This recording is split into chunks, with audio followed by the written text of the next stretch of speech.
He opened the door already talking, some half-finished sentence about a courier and a signature, and then the wind shifted and the words stopped in his mouth. Drew stood there with one hand still on the frame, and whatever he had been about to say folded itself shut because the scent that reached him across the doorstep was one he had spent 6 years training himself to stop expecting. Cold river stone, crushed black currant leaf, and underneath, faint as a thumbprint, that thread of warm wax. It was a scent he had smelled on a pillow he could not throw away, on a coat he had finally given to charity and then driven across the city at night to take back. It was the scent of a man who had been dead for 6 years, and it was standing on his step holding a cardboard box. His lips parted.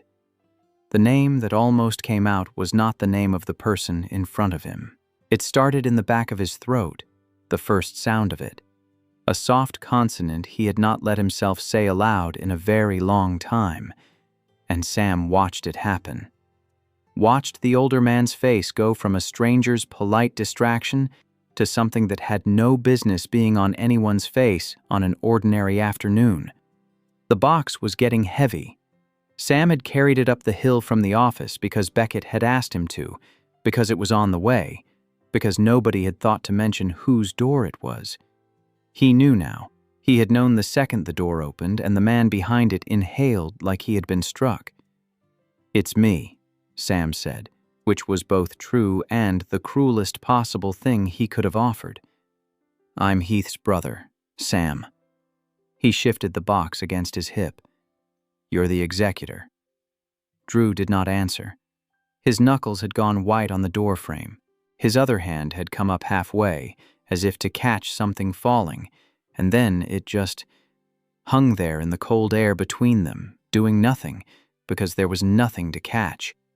The fog was coming in off the harbor as it always did this time of year, swallowing the bottom of the street, and somewhere down the hill a foghorn made its long, low sound, and the two of them stood in the doorway, not moving, while the dead man's scent filled up all the space between the living.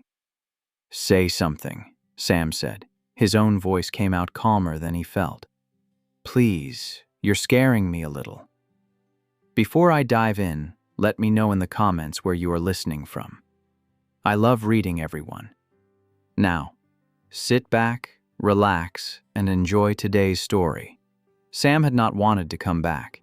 He had built an entire life out of not coming back, a careful architecture of distance that started the year Heath died and got more elaborate every year after. First, it was a different city, then a different country. A rented room in a town where nobody spoke his language well enough to ask him hard questions. He took work that let him stay quiet and use his hands. He repaired old books for a private collection, rebuilding spines that had given out, lifting water stains off pages that were older than any grief, and the work suited him because it asked for patience and nothing else. A torn page did not want to talk about how it had torn. It only wanted to be whole again, or as close to whole as careful hands could manage, and Sam understood that wish better than he understood most things people said to him. Then his mother died, and the architecture failed all at once. She had gone quietly in her sleep in the narrow row house where she had raised 2 boys who looked exactly alike and turned out nothing the same. There was a house to empty. There were papers to sign. There was an estate too small to matter to anyone but the people inside it, and a lawyer had been appointed to walk it through probate, and Sam had agreed to all of it over the phone from the other side of the world, because agreeing was easier than thinking about what agreeing meant. He had not asked the lawyer's name. He had assumed it would be a stranger, some careful professional in a gray suit who had never met his family and never would. That assumption had lasted right up until the door opened. The flight home took the better part of a day, and Sam spent most of it pretending to sleep so the man beside him would stop trying to be kind. Halifax came up out of the cloud as it always had, gray water and gray rock and the long arm of the harbor reaching in, and the dread came back, the same as every time he let himself think about the ticket, a slow tightening low in his gut that no amount of reasoning touched. He had grown up here. He had learned to swim here, in water cold enough to stop your heart, the two of them shrieking and daring each other deeper while their mother shouted from the rocks. He had buried his brother here in a cemetery on a hill where the wind never stopped. And then he had left and sworn he would only ever come back for exactly this, for the last unavoidable thing, and here it was, the last unavoidable thing. Beckett met him at the airport. That part, at least, Sam had known to expect. Beckett had been the third boy in every photograph from those years, the one who lived 2 streets over and ate at their table more nights than his own. He had grown up tall and a little soft around the edges, with a way of talking that ran ahead of his thinking, and the moment he saw Sam come through the gate, his face went tight and then loose, and then tight again, and he came over fast and pulled Sam into a hug that lasted too long. "You look like him," Beckett said into his shoulder, and then immediately, "I'm sorry. I shouldn't have said that. I always say the wrong thing." "You always did. God, it's good to see you. It's been, what?" Beckett pulled back and looked at him, and did the math out loud, and then wished he hadn't. "A long time. It's been a long time. 6 years?" The number sat there between them. Beckett picked up Sam's bag without being asked, like he picked up everything, like he had spent his whole life trying to make himself useful enough that nobody would notice the size of the things he could not fix. They walked out to the parking lot together, and the cold hit Sam like a hand pressed flat against his chest, the specific maritime cold of a spring that had not committed to being spring yet, salt and diesel and wet wool, and his body remembered all of it before his mind agreed to. "So you're at a law office now," Sam said in the car, because logistics were safe and feelings were not. "Mom's letters said you went back to school. Paralegal. 3 years now." Beckett kept his eyes on the road. "It's good work, steady. I like the steady." "And the lawyer, the one handling the estate." Sam looked out the window at the gray going by. "I never got a name. I should probably know the name before I walk in there." Beckett's hands shifted on the wheel. There was a pause that went on a half-second too long, and Sam, who had spent his childhood reading this exact face across a kitchen table, felt the first cold finger of understanding touch the back of his neck. "Beckett." "It's a small town, Sam." Beckett said it carefully, like a thing he had rehearsed. "There aren't that many lawyers who do probate, and he's good. He's really good. He'll make it painless. That's part of why I..." "Beckett, who is it?" "It's Drew." Sam did not say anything. The gray kept going by outside the window, the houses giving way to the harbor and the harbor giving way to the houses again. And somewhere in his chest, the careful architecture of 6 years made a sound like ice giving out under a foot. Drew had been his brother's husband. They had married young, too young by everyone's measure, Heath barely 20 and Drew a few years past it. A fast, bright courtship that had scandalized both families and delighted Sam, who had watched his anxious, careful twin fall in love with a man who steadied him just by standing in a room. Drew was an alpha, though not the loud kind. No posturing, no display, just a deep, grounded certainty that made everyone around him breathe easier. He had loved Heath with a focus that was almost frightening. He had remembered the things Heath was afraid of and quietly arranged the world so Heath met fewer of them. For the short years of the marriage, he had been the best thing that ever happened to Sam's brother, and then Heath had died, and Drew had vanished from the family like a stone going into deep water, no ripple, no goodbye, just gone. Sam had understood, or he had told himself he understood. The truth was he had been grateful in the worst, most secret way, because Drew's grief had been the one grief in the world that could have matched his own, and Sam had not known how to be in a room with something that large. "He doesn't know it's me," Sam said. It came out flat. "Coming today. He doesn't know." "He knows the estate's yours. He doesn't. I didn't tell him you'd be the one bringing." Beckett's jaw worked. There's a box of your mother's documents he needed signed at his house. He's working from home this week, and I thought you were going to have to see him eventually, and if I set it up, it would be over the fastest, like ripping off. You set us up. I set you up to get it over with. Beckett's voice cracked on the last word, and he pulled into a parking spot he did not need to pull into, and put the car in park and pressed the heels of both hands against his eyes. I'm sorry. I've watched both of you turn into ghosts, and I couldn't. I'm not smart enough to fix it, but I thought if I just got you in the same room. I'm sorry. That was a terrible thing to do to you. Sam looked at his oldest friend falling apart in the driver's seat, and he found he could not even be angry, because the thing Beckett had done wrong was love them both too much and understand neither of them enough, and that was not a crime Sam had any standing to prosecute. Give me the box, Sam said. I'll do it now. That was how he came to be standing on Drew's step in the fog, watching a name that was not his own die in another man's throat. Sam, Drew said finally, the right name this time. It came out rough, like a thing dragged over gravel. I'm sorry. Come in. It's freezing. Come in. The house was small and very clean and almost empty, the home of a man who had stopped expecting anyone to see it. There were no photographs on the walls. There was a single coat on the rack by the door and a single pair of shoes beneath it. And the kitchen had the over-organized look of a space that one person moved through in exactly the same way every day. Drew took the box without their hands touching, set it on the table, and then stood with his back to Sam at the counter, filling a kettle that did not need filling, and Sam understood that the older man was buying himself a moment and let him have it. You smell like him, Drew said to the window.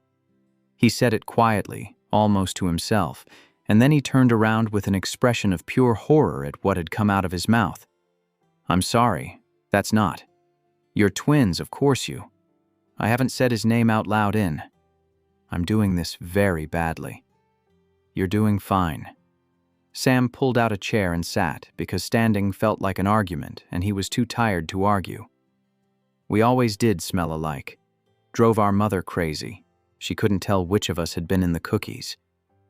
Something crossed Drew's face then, the ghost of a real reaction, a flicker of warmth that he caught and put away almost before it surfaced, and Sam felt it land somewhere under his ribs. He had forgotten this. He had spent all this time remembering Drew as a kind of monument, the husband, the widower, the grief too big for the room, and he had forgotten that underneath all of that Drew was a person who could almost smile at the thought of 2 boys and a plate of stolen cookies. Tea, Drew said, like it was a complete sentence, and turned back to the kettle. They sat with the documents between them, and Drew walked him through it, page by page, in a voice that firmed up as it found something to do. He was good at this. Beckett had been right. He explained the small estate process and the timeline and what Sam would need to sign and what could wait. And he did it like Sam imagined he did everything now, with a competence that left no room for anything else to get in. The house would need to be cleared. The contents were Sam's. There was a modest account, some savings bonds their mother had bought when the boys were small and never cashed, a few pieces of jewelry. It would take a matter of weeks. Drew did not look at him while he talked, except once, when he slid a paper across and their fingers came close, and his eyes flicked up and caught on Sam's face and stayed there a beat too long. And Sam watched him remember all over again that the face was the wrong one, the right one, the impossible one. You can stay at the house, Drew said when the papers were signed. Your mother's house. It's yours now. There's no reason to pay for a hotel. I was going to. It's clean. I had it cleaned. Drew said this and then looked like he wished he hadn't. After, when the arrangements were being made, I didn't want you to walk into. I had it cleaned. Sam looked at him. Drew had had his mother's house cleaned. Drew, who had disappeared from the family 6 years ago, who had not come to a single holiday or answered a single letter, had quietly made sure that when Sam came home to bury his mother, he would not have to walk into a mess. It was such a small thing, and it was not a small thing at all, and Sam felt the careful flat surface he had been holding all day develop a hairline crack. "Thank you," he said. "That was kind." It wasn't. Drew gathered the papers into a stack and squared the edges with both hands. An old nervous habit, Sam suddenly remembered. Drew at the wedding squaring a stack of cards he was supposed to read from. Drew at the hospital squaring nothing at all, his hands needing something to do. "I should have done more. 6 years ago. I should have. You were alone with all of it and I—" He stopped. The kitchen was very quiet. The foghorn went again. Far off. "You lost your husband," Sam said. "Nobody expected you to carry anyone else. He was your brother. He was your whole life." They looked at each other across the small, clean table. Two people who had loved the same person more than they had loved almost anyone, who had been standing on opposite sides of the same grave for 6 years without ever once standing in it together. And for a moment the air between them did something Sam had no word for. The two scents met in the middle of the room, his cold riverstone and Drew's burnt sugar gone bitter, and instead of canceling out, they turned into a third thing, something like rain just starting to fall on a road that had been warm all day, a smell that belonged to neither of them and neither of their dead. Drew's nostrils flared once, and his hand went still on the stack of papers, and Sam stood up too fast because the chair had become unbearable. "I should go," Sam said. "Beckett's waiting." "Sam." Drew stood too. "The house. There are things in it. His things. Some of his things are still there your mother kept. I just want you to be ready when you—" "I can come. If you want help. I'm telling you this badly again." "You keep saying that." "I'm out of practice." Drew's mouth twisted, not quite a smile, the closest thing to one yet. "Talking. To people who knew him. I haven't done it in a long time." And there it was. The thing Sam had not let himself name on the whole long flight home. He had thought coming back would mean being alone with his grief in the one place that held all of it. He had not considered that there was one other person on earth carrying the exact same weight, the precise shape of it, the same dead man at the center, and that this person was standing in front of him, offering clumsily, terribly, to help him lift it. "Okay," Sam heard himself say. "Yeah, maybe. I'll let you know."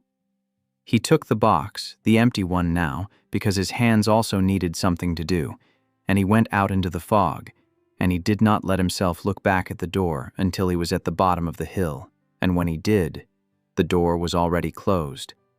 The row house was worse than he expected, and better than he had feared. Worse, because it was so completely her, his mother's reading glasses still on the side table, her handwriting on the calendar that stopped in the month she died, the specific smell of her under the cold and the dust. Better, because Drew had been telling the truth, it was clean.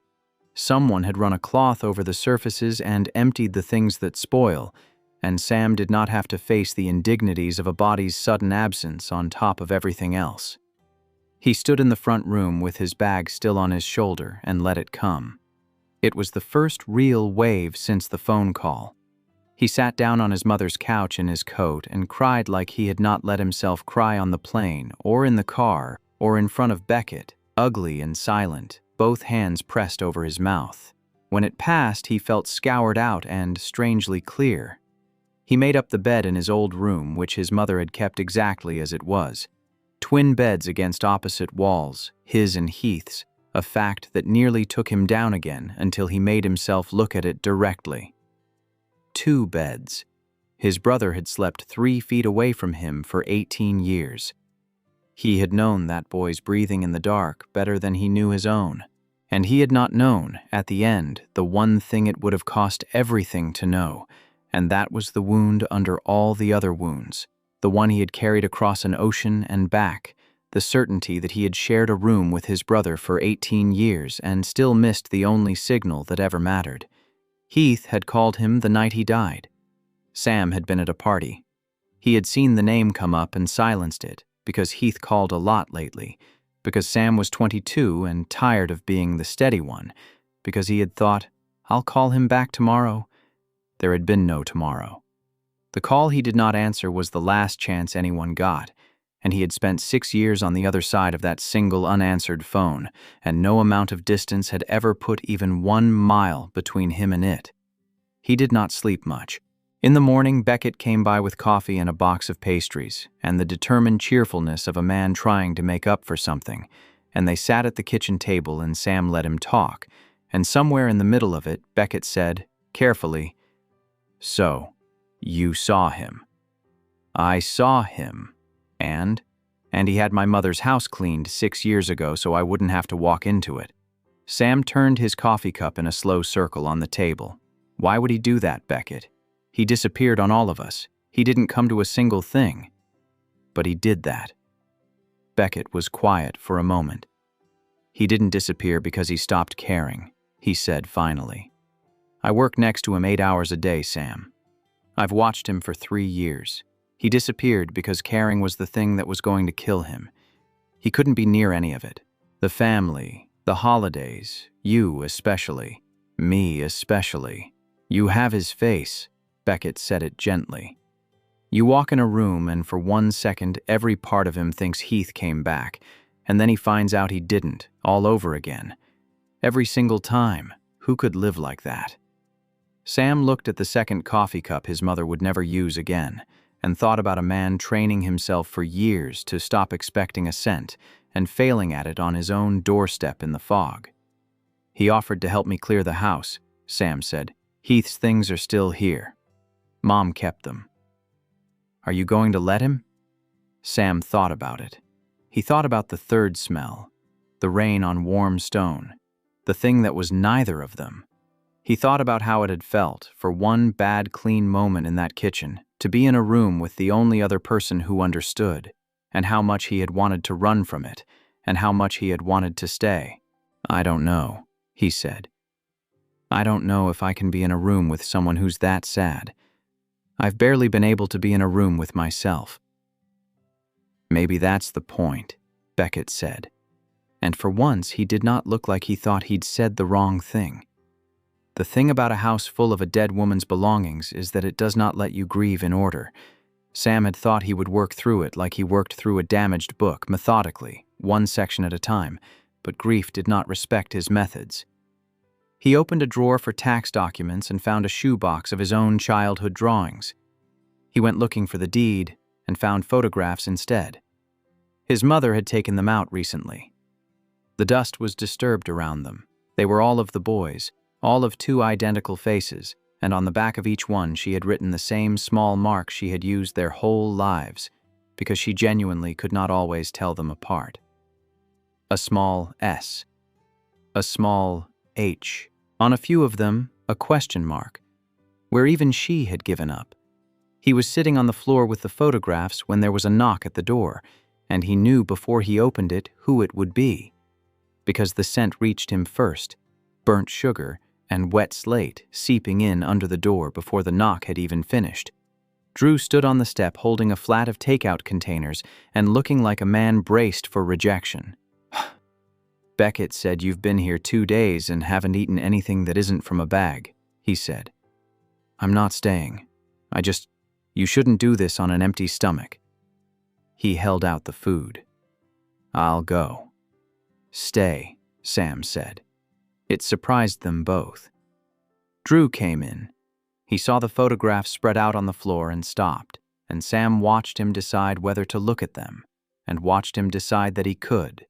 And Drew lowered himself down onto the floor beside the spread of pictures with the careful slowness of someone approaching something that might still be hot. He picked one up.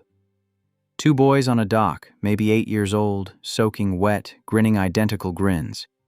He turned it over, looked at the back, set it down very gently. "Which one's you?" he said. "I don't know," Sam looked at it.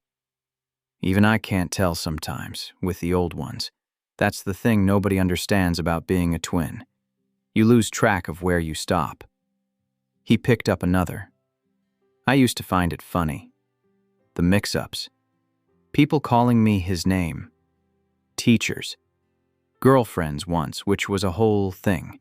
It was a joke, the two of us being interchangeable, and then he died and it stopped being a joke, because now when someone looks at me and sees him for a second, I have to watch them lose him again. I've spent 6 years being a thing that breaks people's hearts by accident. Drew did not say anything for a long moment. When he spoke, his voice had gone very low. On the step, he said, "Yesterday, when you came to the door." For about 1 second, I thought. He stopped. His hands had found a photograph and were holding it without looking at it. I thought he'd come back. I knew it was impossible. I knew at the instant I thought it, but my body got there before my brain, and for 1 second the last 6 years just didn't happen. He was alive and standing on my step and everything was. He set the photograph down. And then it was you, and it was all true again. Every part of it, all at once, so I'm sorry for how I acted. Now you know why. Sam had braced himself to apologize for existing. The apology he had been making in some form to everyone for years, and instead he reached across the photographs and putting his hand flat on the floor near Drew's. Not touching. Just near, like you would near a frightened animal. "You don't have to be sorry," Sam said. "You're the first person who said it out loud. What it's like. Everyone else just pretends not to see it. You're the first one who told me what my own face does to a room." He swallowed. "It's almost a relief. Isn't that awful? It's almost a relief to be in the same room as it." Drew looked at him then, fully, the wrong face and the right one. And whatever he had been holding behind his careful competence all that time moved, just slightly, like a door that has been painted shut, giving a 1/4 inch. "Yeah," he said. "It's almost a relief." They ate on the floor among the photographs because neither of them suggested moving. Somewhere in the middle of it, Drew brought up a small, ordinary memory. How Heath used to narrate movies out loud and ruin them for everyone. Sam laughed, a real laugh, the first one in longer than he could remember, and then put his hand over his mouth like he'd done something wrong. And Drew said, "No, don't. That's the only thing that helps. Saying him. Everyone treats him like a held breath. You're allowed to laugh." And Sam took his hand down and they kept going, and the 2 cents filled the small cold house and turned into the third thing, the warm one. And outside the fog came in off the harbor and pressed itself against the windows like it wanted in too. It became a kind of routine, though neither of them called it that. Drew came by in the evenings after the office. He never stayed long, and he always brought something.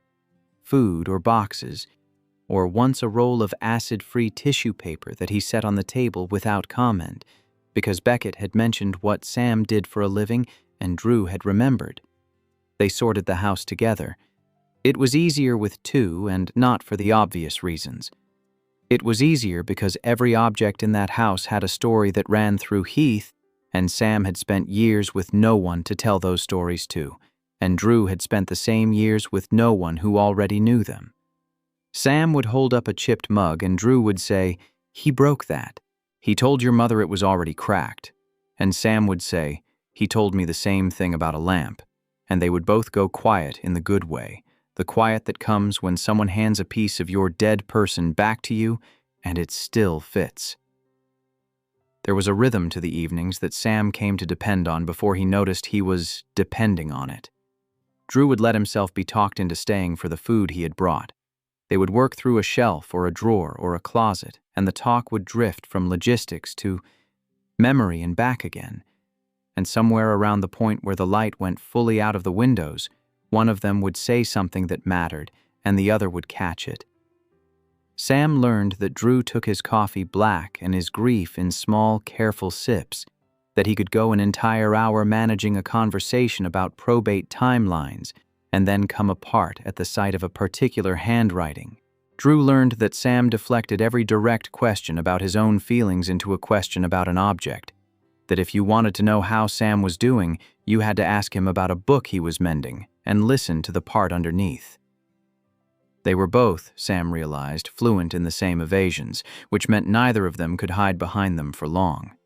One evening they reached the box of photographs again, the one Sam had been sitting with the first time Drew came by, and they went through it properly this time, sorting the doubles, deciding what to keep. Their hands landed on the same photograph at the same moment, a picture of Heath laughing at something out of frame, and neither of them let go. Sam felt Drew's fingers under his on the worn print and did not move, and Drew did not move, and the two scents rose up between them and met in the middle and became the third thing, the rain on the warm road, and the small kitchen was suddenly very full and very quiet. It was grief, Sam told himself. It was only grief reaching for the nearest warm thing.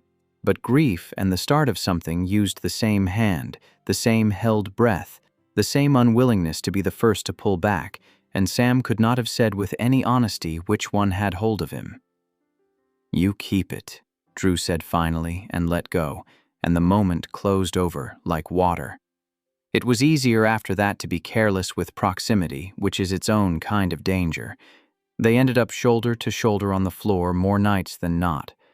Once, leaving, Drew steadied Sam on the icy front step, a hand at his elbow first, and then, when Sam's foot slid, an arm fully around him. For a moment they were chest to chest in the cold, Drew's face close to the side of Sam's neck where the scent gland sat. Sam felt him go still, felt him breathe in once and hold it.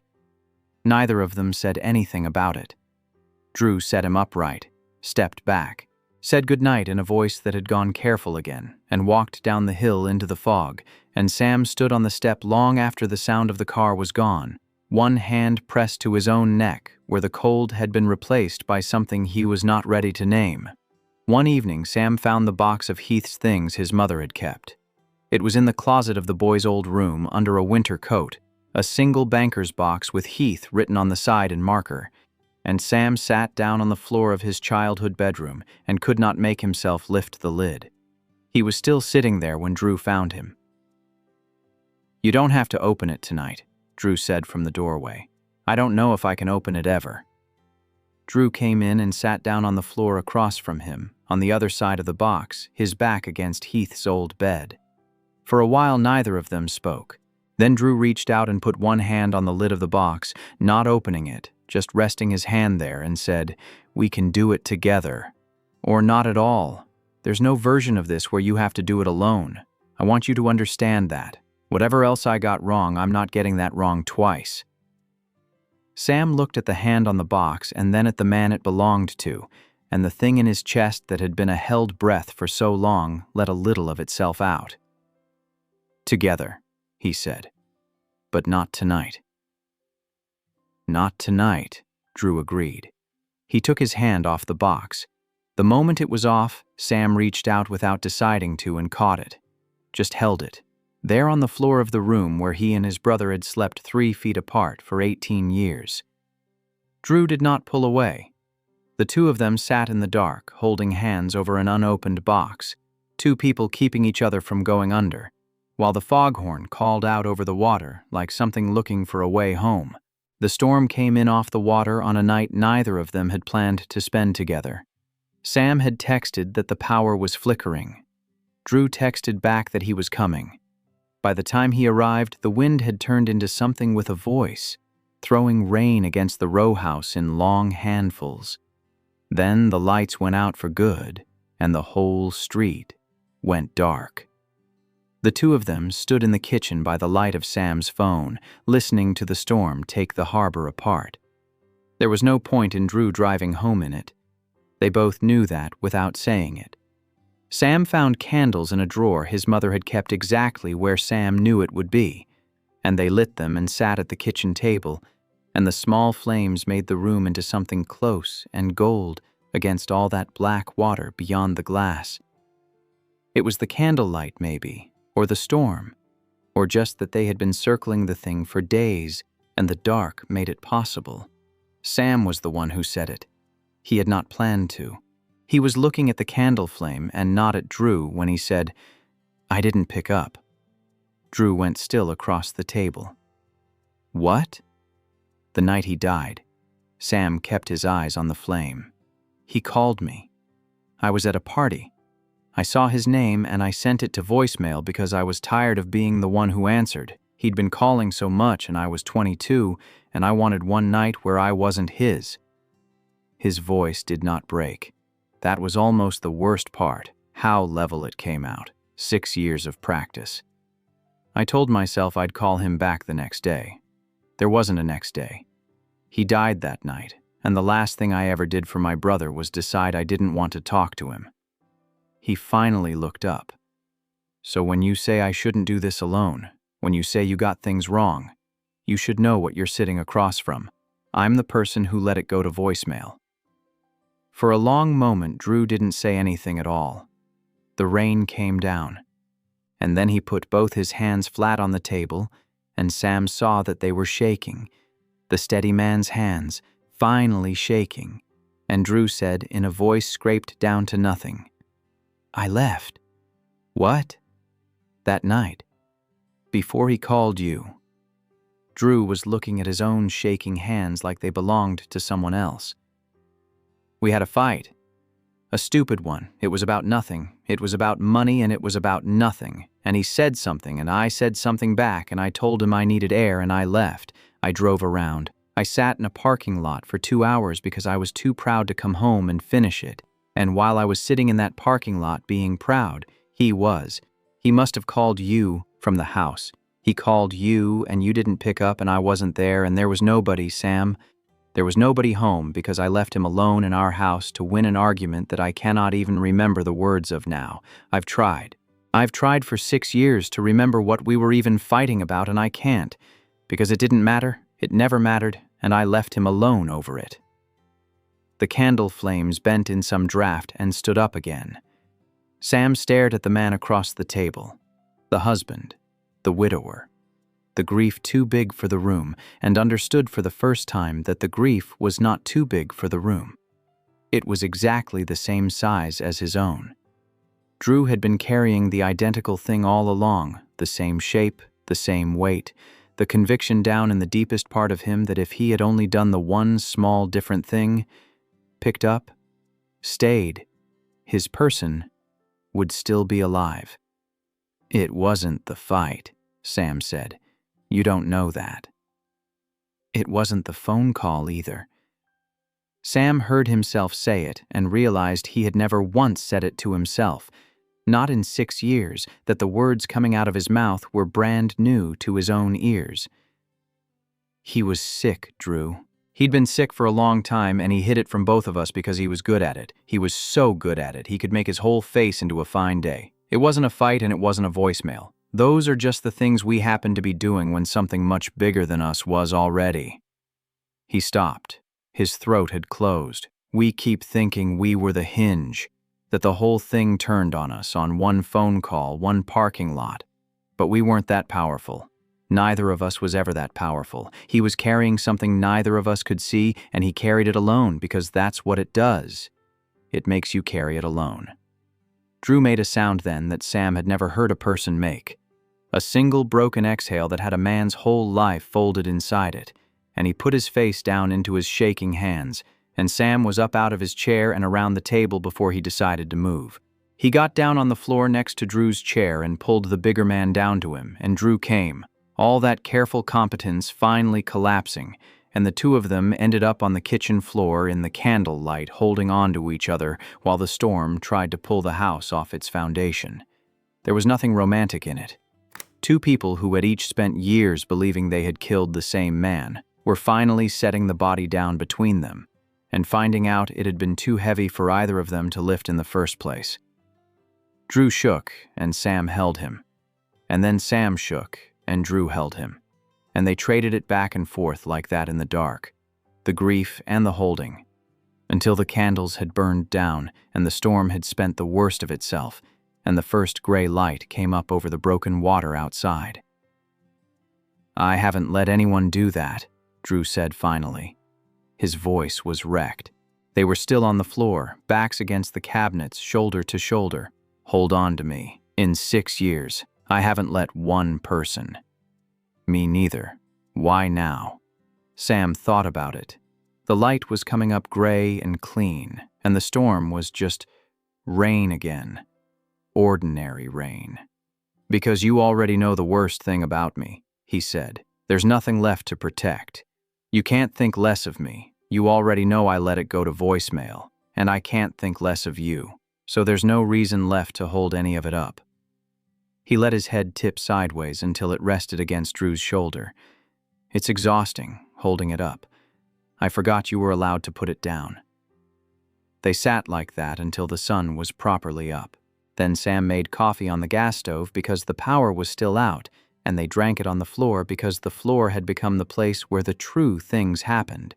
And at some point, Drew laughed, a small, rusty laugh at something Sam said, and the sound of it was so unexpected and so good that Sam felt it in his sternum like a struck bell.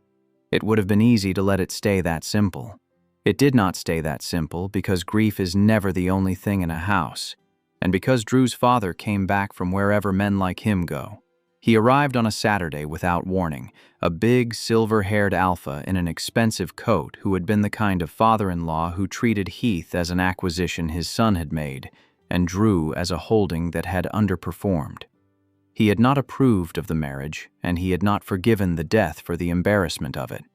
And he had spent the years since quietly steering his son back toward the version of life he had originally planned. He let himself in, because of course he had a key, and he found Sam and Drew sitting on the floor of the row house going through the banker's box marked Heath, which they had finally opened together that week. And the look on his face when he saw Sam's face was something Sam had seen before, on strangers, but never sharpened to a point like this. "What is this?" Drew's father said. It was not a question.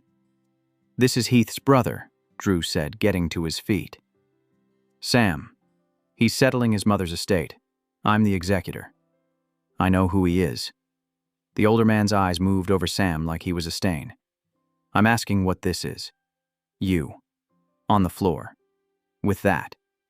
He did not even say a person. He said that.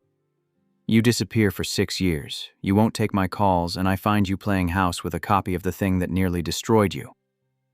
"Don't," Drew said. Just the one word, very quiet. He has the face, the scent, everything. Drew's father turned the full weight of his attention on Sam, and Sam felt the old instinct to shrink and fought it. "Is that what this is? You found a way back in. You couldn't have the brother, so you'll take the husband and the leftover grief and call it a family. Does it feel good, wearing a dead man's face into a house where you're the consolation prize?" "That's enough." Drew stepped between them. "It is not nearly enough." His father's voice rose for the first time. 6 years I've watched you rot over that boy, and the first time you crawl back toward the living, it's into the arms of his shadow. If you ever loved Heath at all, you would not be able to transfer it this easily to a man who is the same animal in a different skin. And if you can transfer it this easily, then you never loved him, and the whole catastrophe was a waste from the start. The words landed exactly where they were aimed. Sam watched them land on Drew, watched the careful structure of the last weeks take the hit, and he watched the older alpha turn and walk out, his point made, his work done, leaving the two of them standing in the wreckage of it among Heath's opened things. Drew did not say anything. That was how Sam knew it had gone all the way in. Drew's father had said the one thing both of them had been most afraid was true, that whatever was growing in this cold little house was not healing, but replacement. That Drew reaching toward Sam was Drew reaching for a corrected copy of the man he had lost, and that Sam, God help him, had let himself be reached for. Sam went back to the box that night, alone, after Drew had gone home without quite meeting his eyes, and that was where he found the letter. It was at the bottom, under Heath's things, in an envelope his mother must have placed there, and it was in Heath's handwriting, and it had Sam's name on it, his own name. Heath had written him a letter, Heath had. Sam sat on the floor of their childhood room and held it for a long time before he could open it. And when he did, his brother's voice came up off the page so clearly that he had to stop twice and press the paper to his chest and breathe. It was not a goodbye, exactly. It was worse and better than that. Heath wrote like a person who was very tired and trying to sound like he wasn't, and he apologized for things that were not his fault. And he said he was sorry he'd been calling so much. He knew it was a lot. He knew Sam had his own life. And near the end he wrote, "Take care of Drew for me. He acts like the strong one, but he isn't. He just got better at hiding than I did. And if anything ever happens to me, I need to know somebody's looking after him. And you're the only one I trust with him because you're the only one who loves the same things I love." Sam read it again, and then again. And then the old wound underneath all the other wounds opened up and spoke. The lifelong belief that he was the spare, the copy, the consolation. And it told him exactly what to do with what he had just read. Even at the end, it said, even in his last letter, your brother handed you to Drew like a duty. You are the one who looks after the things Heath left behind. You are not a person to Drew. You are an instruction Heath gave him. You are the caretaker for a dead man's leftover love. He booked a flight that night. He told himself it was the only honest thing to do. He could not stay and be the living apology, the warm body that let two grieving men avoid the cold fact of the grave. He packed his bag in the dark and called Beckett to say he was leaving early, and Beckett begged him not to, and Sam said the estate was nearly done and there was nothing left for him here, and hung up before Beckett could hear his voice come apart. What Sam did not know, because he was already at the airport when it happened, was what Drew did that same night. Drew went home to his clean, empty house, and he did the thing he had not been able to do in all the years since. He took out his own letter, the one he had written to Heath in the months after the funeral and never been able to finish, and he sat at his kitchen table, and he finished it. He wrote down the words of the fight, the ones he had spent 6 years claiming he could not remember, because the truth was he remembered every one of them and had been lying to himself to survive. He had said Heath was too much. That was the fight.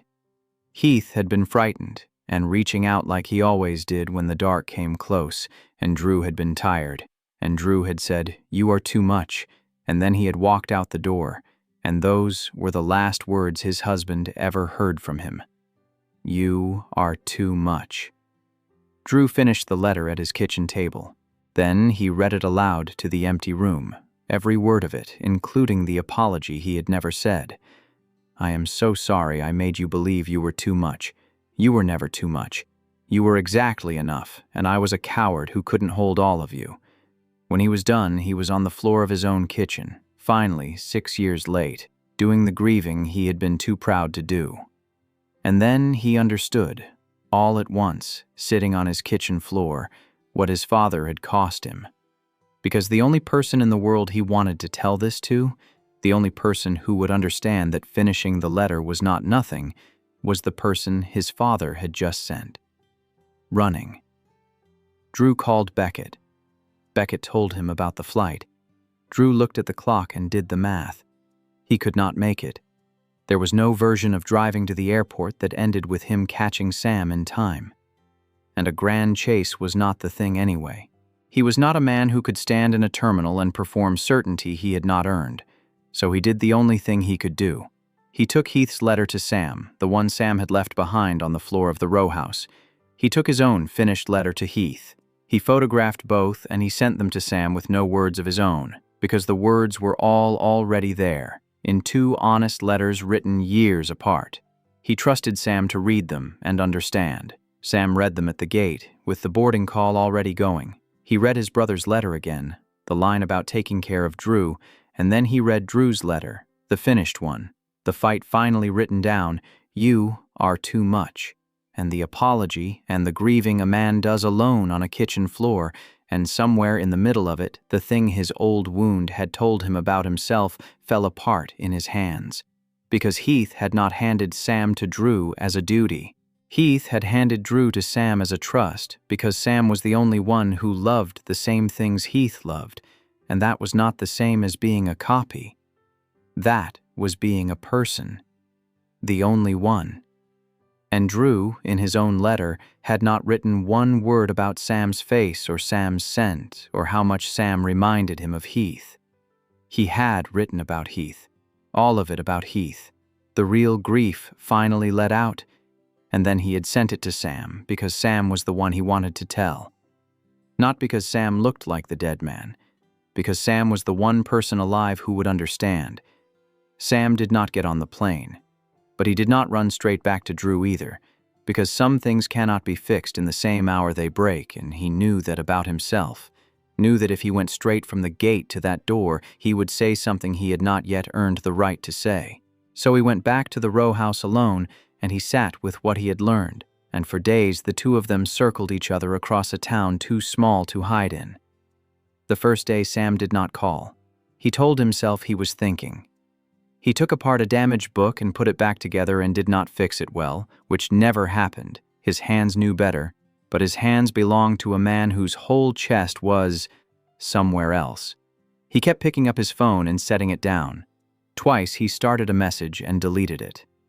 He found that the silence of the house, which had once been the thing he came home to outrun, was now unbearable for an entirely new reason, because there was a specific person not in it. The second day Beckett came by, sent by no one, carrying coffee like a flag of truce, and told Sam that Drew had not come into the office, that he had called in and said only that he needed a day, which Drew had never once done in 3 years. He finished something, Beckett said carefully, not knowing what, only that Drew had walked in that morning looking like a man who had set down a weight he had been carrying so long he'd forgotten it was optional. Whatever you two are doing to each other, it's the first time I've seen either of you look like you might survive it. So please, don't run again. I can't watch it twice. The third day Sam stood at the window of the row house and watched the fog come in, and understood that the thing keeping him from the door was the last lie he still told himself. The one that said it was safer to be the one who leaves than the one who gets left. He had built 6 years on that lie. It had cost him everything it claimed to protect, and the only person who could have talked him out of it was the one person who had been told the same lie by the same loss and was, somewhere across town, presumably trying to talk himself out of it too.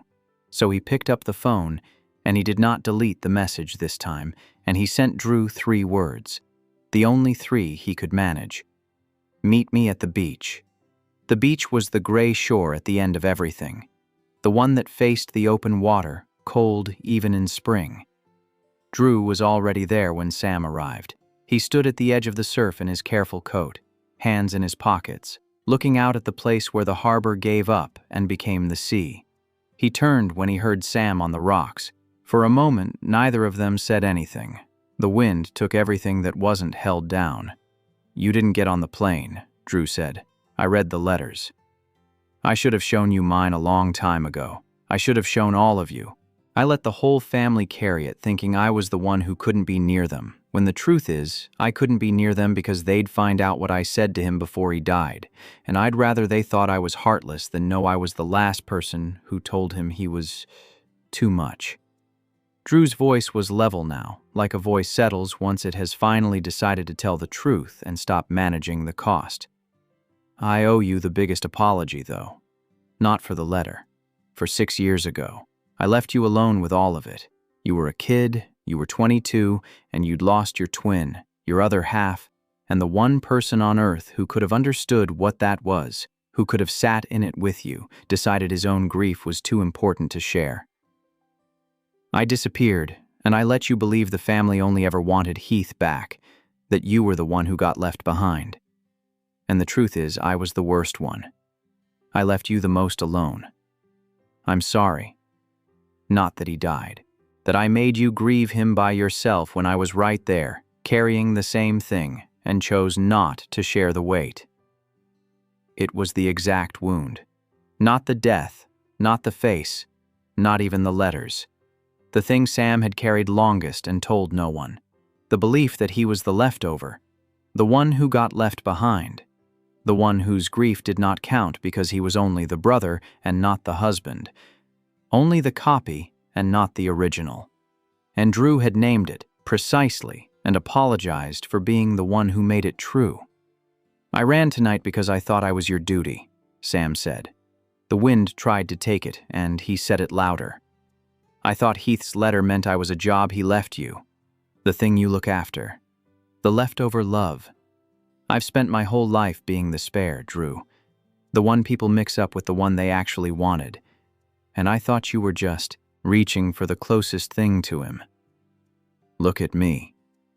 Drew took his hands out of his pockets. "I have spent 6 years training my body not to expect his scent, and I failed at it on my own doorstep. And you want to know the thing that scares me most? It's not that you smell like him.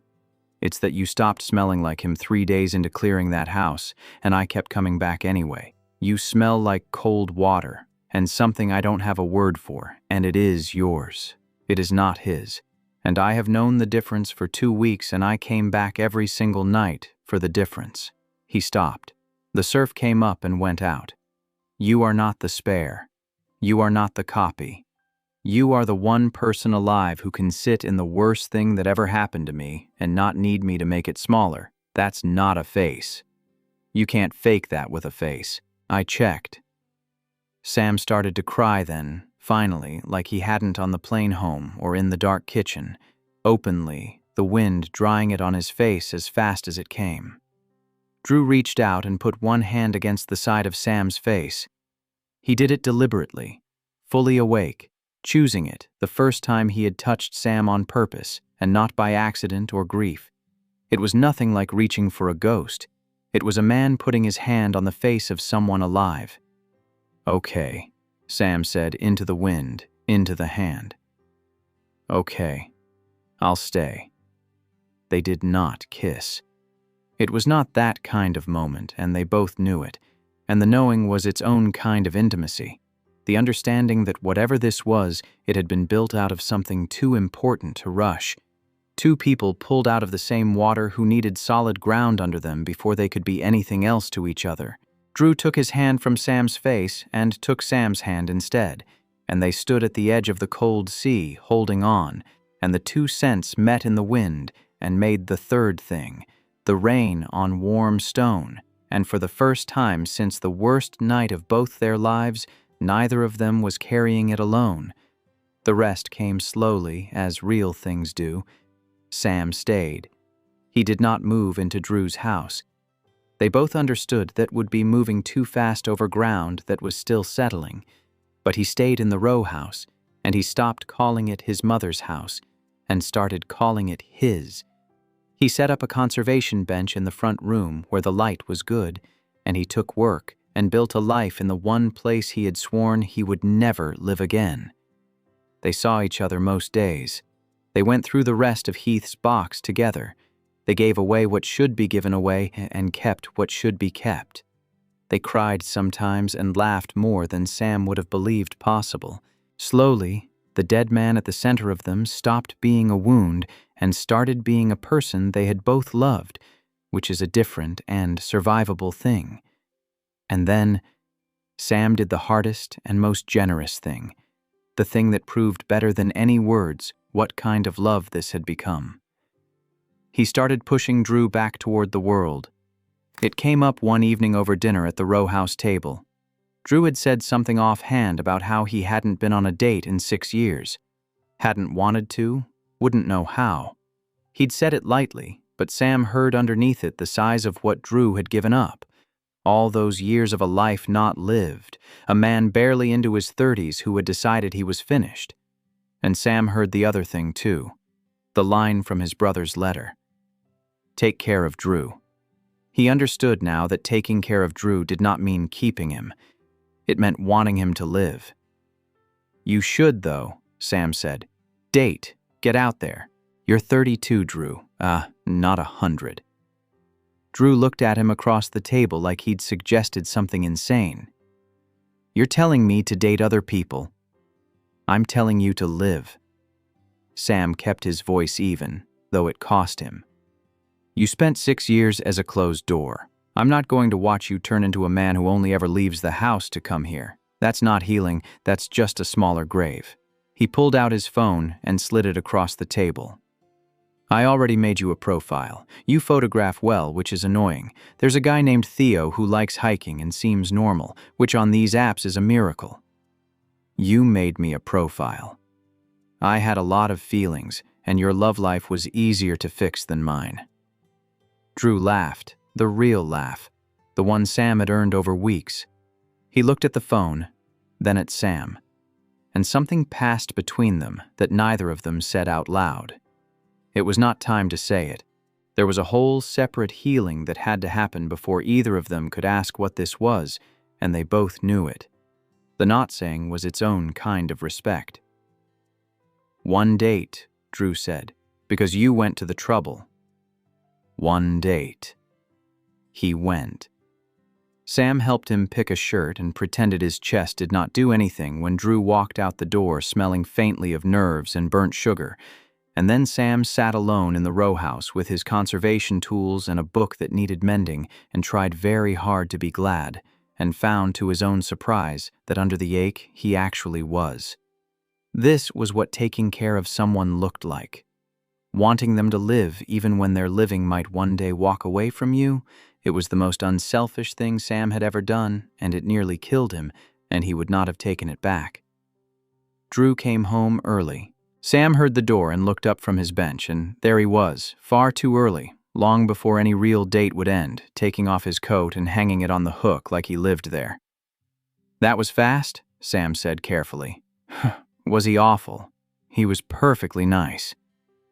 Drew came over and looked at the book under Sam's hands, the careful work of it, the patience. "He was kind and normal, and he likes hiking, just like you promised." He pulled out the other stool and sat down at the bench, close, and watched Sam's hands work as he'd done for weeks. And about 20 minutes in, he asked me a question about my week, and I started telling him about you, and I couldn't stop. And somewhere in the middle of it, I realized I was on a date with the wrong person, and the right one was at home fixing a book. He said it simply. No performance, in the plain voice he used for true things now. So I came home. I'm not asking you for anything. I know we're not. I know there's still a lot of, I just wasn't going to sit through dinner pretending I wanted to be somewhere I didn't. Sam set down his tools. His hands were not quite still. Outside, the fog was coming in off the harbor as it always did, but it didn't feel like the same fog anymore, the one he'd flown into dreading. It was just fog now, the ordinary kind that comes and goes. "We're not ready," Sam said. It wasn't a no. They both heard that it wasn't a no. "I know. There's a lot we still have to. I know. I'm not in a hurry." Drew reached across the bench, over the tools and the book and the acid-free tissue, and laid his hand over Sam's where it rested on the worn wood. He did it deliberately this time, fully awake, choosing it. Sam turned his hand over underneath so their palms met. They sat like that in the good light of the front room, not rushing, not naming it. Two people who had been pulled out of the same cold water and were learning, slowly, that the ground under them would hold. The scent in the room turned to rain on warm stone, theirs, and through the window the harbor went on doing what it had always done, and for the first time the sound of the foghorn out over the water did not sound to Sam like something looking for a way home. It sounded like something that had found one and was only calling out to say so. The end. Thank you for listening. If you enjoyed the story, tell me your thoughts in the comments. I'd love to hear from you.